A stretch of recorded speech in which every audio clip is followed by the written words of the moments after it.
જિલ્લાના ચિલોડામાં 4 વર્ષની બાળકી પર તેના જ પિતા દ્વારા કથિત દુષ્કર્મ આચર્યાની ગંભીર ઘટના સામે આવી છે। બાળકીના ગુપ્તાંગમાંથી રક્તસ્રાવ થતા તેની સારવાર માટે ગાંધીનગર સિવિલ હોસ્પિટલમાં ખસેડવામાં આવી હતી અને ત્યારબાદ હોસ્પિટલ દ્વારા ચિલોડા પોલીસને જાણ કરવામાં આવતા સમગ્ર મામલો પ્રકાશમાં આવ્યો હતો। પોલીસે આરોપી પિતાની ધરપકડ કરી છે અને તેની સામે પોક્સો એક્ટ સહિતની સંબંધિત કલમો હેઠળ ગુનો નોંધી વધુ તપાસ શરૂ કરી છે।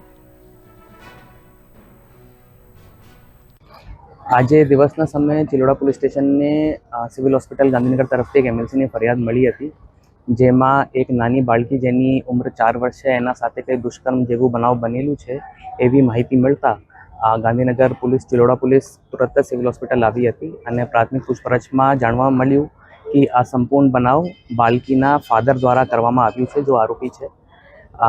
આ કેસમાં વિગત એવી છે કે આરોપીની મધર અને નાની બાળકીની મધર અને ફાધર વચ્ચે કોઈ મનમુટાવ ચાલતું હતું અને કાલે રાત્રિના સમયે આ ફાધર પોતાની બાળકીને એના નનિહાલ જ્યાં એની વાઈફ હતી ત્યાંથી પોતાના ઘર લઈને આવ્યું હતું અને રાતમાં એવું બનાવ બનેલ હતું।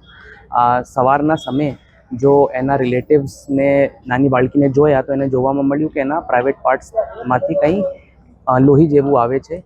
આ પ્રાથમિક દ્રષ્ટિએ જોતા એને તુરંત જ સિવિલ હોસ્પિટલમાં દાખલ કરેલ હતું અને એમએલસી ફરિયાદ પોલીસ સ્ટેશનમાં આવી હતી। અત્યારે બાળકી સ્ટેબલ છે અને પોલીસને જો નાની બાળકીનો ફાધર છે જો અક્યુઝ છે એને ડિટેન પણ કરી લીધું છે અને બાકી તપાસ અને પ્રોસિજર ચાલુ છે।